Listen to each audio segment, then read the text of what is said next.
Every day I still go, I can't believe I'm doing Sweeney Todd on Broadway.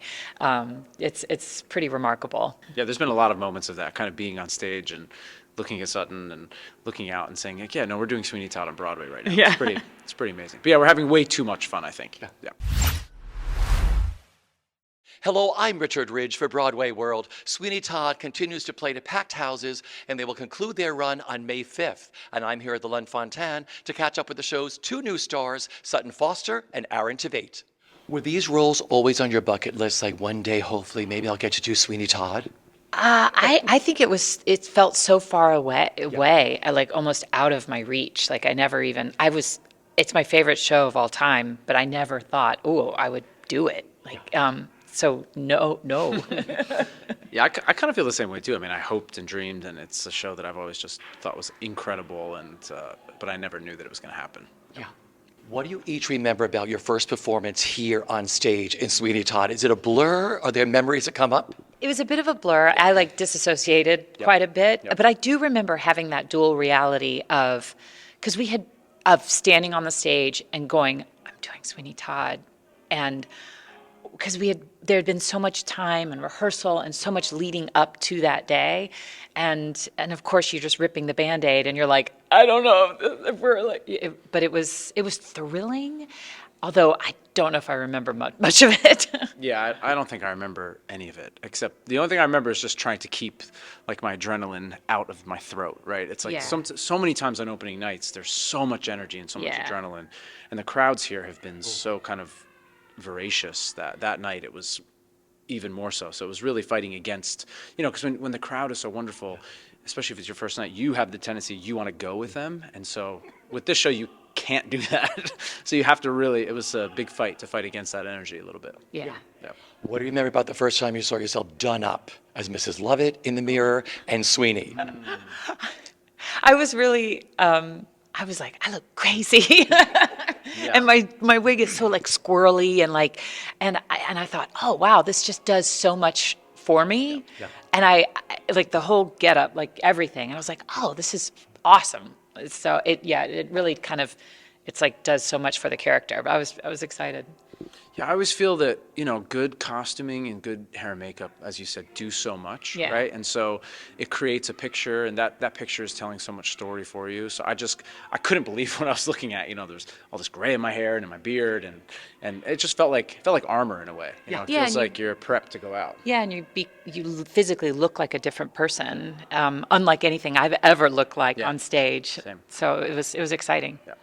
This is one of the most beautiful scores ever written. Like you said, it's your favorite musical. Is it a hard show to learn? Yes. I think it's the hardest score I've ever had to learn. Oh I was incredibly, because it's one of those shows you're like, oh, I know Sweeney Todd. No, you don't know Sweeney Todd. And as soon as we started working on it, I was like, oh, I don't even know how to go about learning it, working on it. I still make mistakes. It's this. And then you add the layer of the orchestra and then the ensemble. It's unlike anything I've ever had to tackle. We were really lucky that we had we had sessions over the course of a month before we started rehearsal that Alex Lacamoire took us through beat by beat of the score, because it's the hardest score I've ever learned. I mean, I don't know if this is a good thing or not, but I've never spent the hours that I spent on this kind of listening to the piano track of my part, following along in the score. I mean, it really took a lot of work to learn this, but I felt like it was like the artistic process in a nutshell. It's like, this is amazing. I can't do this. I'm terrible. I'll never do this. Oh, maybe I get it. Oh, okay, I understand it. Oh, I got it, right? It's like, which is what you go through in every job, but this was amplified. Learning this show was tremendously difficult. But then once you do, and it seems so complicated, but I think that's the brilliance of it, is that all of a sudden you start hearing the way that the songs work with the orchestra in a way that you couldn't imagine understanding when you start out. And I think that's the brilliance of the show and the score. And then you had Tommy Kail, which is rare when people go into it, replace someone in a show, but no, it's your own Sweeney Todd, the two of you, which is really amazing. What was it like having time with Tommy Kail? It was wonderful. It was my first time working with him as a director.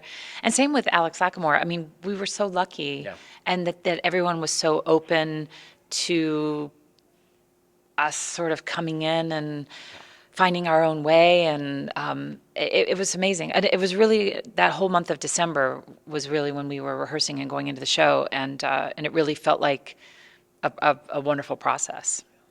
Yeah, I mean, I was fortunate enough to work with Tommy on Grease Live, and I had such a great time with him. And, first they asked us, they said, would Sutton and I want to come in for 12 weeks and do this? And I was like, of course. And then I just kind of expected that we were going to get put in as you usually do. And they said that Tommy and Lack would be, with us the whole time. And it's something that you don't really get to experience a lot. And as Sutton said, they really let us come in and find our own way and make the show our own. And also this entire company too. I mean, the show had been running and hugely successful for 9 months, and if they had sat back and said, no, we're going to do our show, like, I would have totally understood that. But everyone in this building was so game for anything that we were doing different, and to shape and find a new way to tell the story all together. And it was really special, and I'm very, very grateful for all of them too. I'm sure it made it easier going in together. Yes. Right? Yeah, absolutely. Yeah. Yeah, it was kind of an interesting way to do it, because if we were rehearsing this as normal, we'd be forging this relationship as well, but you'd be doing it with every character that you interact with. But in a weird way, this kind of love story that's at the center of this show between between Sweeney and Lovett is, we got to kind of find that on our own. We only had each other. We had wonderful people that came in and rehearsed with us, but we had so much time, just the two of us. And I think it made that part of the show so rock solid. And Yeah. I know I can always look at Sutton on stage and find each other. And it's really it was a unique way to do it, but I think it had a lot of benefits to the way we're telling the story. Yeah. When did you find it together? Were there little things that unlocked it along the way for you? Were there big things that unlocked these for you, like during the process? It was like, it was a process. Yeah. I mean, Yeah. and it's intimidating coming into a show. For me, it was the first time I've replaced in a really long time. Massive shoes to fill, coming into a company that's been united and together for over 300 performances and performing for a year. And I was like, I don't want to mess this up, and I felt really intimidated and scared. But again, it was a very slow process. And then we learned it, and then we took a break, because I went to go do Once Upon a Mattress Yeah, we at just took a City month Center. off in the middle of it, And we yeah. took a month off in the middle of the process, which in a weird way Was amazing. was amazing. Because if we had gone in that first week of January, it would have been a totally different experience. But in a weird way, we took a break. I went and did something else, and then we came back, and it had kind of marinated, Yeah. There was something that, not that I recommend it. No, but it ended up working out really well. I It did. feel like I really tried to let it go for that time that we were away, and then when I came back to it, it just So maybe settled, that's what and you're asking. It kind of unlocked then I think for so. me. Yeah, when we came back to it. Yeah, because I think couldn't see it before. I was Same. like drowning. Yeah, we were still learning it, but then Yeah. the time away, it was like, oh no, okay, this is still Yeah. there, and we know it now, and now we can kind of really play. Yeah. Yeah. It's like you could relax into it. You stepped away from it and say, I know the show. Yeah. I know it now. Yeah. But you put all those other fears and those voices somewhere else. And you could see Yeah. it again. Like sometimes when you're learning something, you can't even, you have no perspective. Yeah. You're just surrounded by all the things. And so it was this weird gift that turned out. Okay, but Yeah. then you talk about leaving for a month. You went to do Once Upon a Mattress, which is one of the greatest stage roles ever. Carol Burnett, I mean, what were you thinking? I mean, you were brilliant in the show, the whole entire production, but it's like, I'm learning Sweeney Todd. Oh, and now I'm going to go do Once Upon a Mattress. Well, Once Upon a Mattress had been on the books for a long time, so it was really Sweeney Todd that kind of came in, and I was like, I don't know how I'm going to do that, but I'll see if I can figure it out. But they amazingly, all of the people involved, and luckily you were so game to be like, sure, I'll rehearse this way. I mean, it was wild. It was wild, and it was fun. Mattress was crazy and beyond, and such a lark, and so.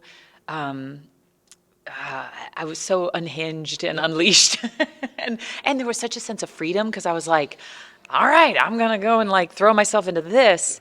And and there's the beauty of encores is that there just isn't enough time to doubt or think or worry. You just gotta go for it. And it just ended up being a really wonderful time. Yeah. Oh boy, it was brilliant to watch you make magic in that show too. What's it like living in the world of Stephen Sondheim, singing these beautiful songs, saying these words by Hugh Wheeler? I mean, like I said, a great score, a complex score, but so beautiful.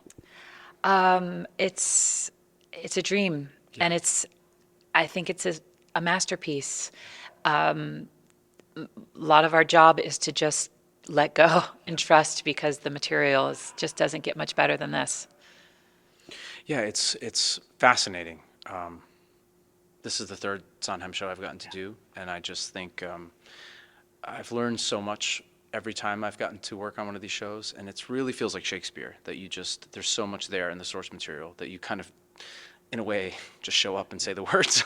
But Get out of its way, get out of but your own yeah, way. there's just this thing is so lean and mean, there's no fat on it. You just show up and put yourself in that position and just go for it. And it can take a big swing, too, in a way that Shakespeare, I think, can, right? You just kind of put your stamp on it, and I was like, oh, maybe I'll try this and see if it works, and things happen. But no, it's remarkable. I still am learning something brand new every night about Same. about the script, about the score, about the way it functions. It's fascinating. What a gift It is. keeps revealing itself every show. Yeah. Yeah. My final question for you is, when you finish this, you're about to make your Cafe Carlile debut, which you did too. So have you told him anything, or what are you excited to the most about doing the Cafe Carlile? I just love that room. I think it's such a New York staple and feels like such a New York evening. So I'm excited to get my shot at it. But I can't wait to come see you. oh, thanks. You tell him what it was like playing the room. It's like playing a living room, isn't it? Oh, it really is. I mean, that's only 90 seats. amazing. But it's my favorite room in New York to play. I absolutely love it.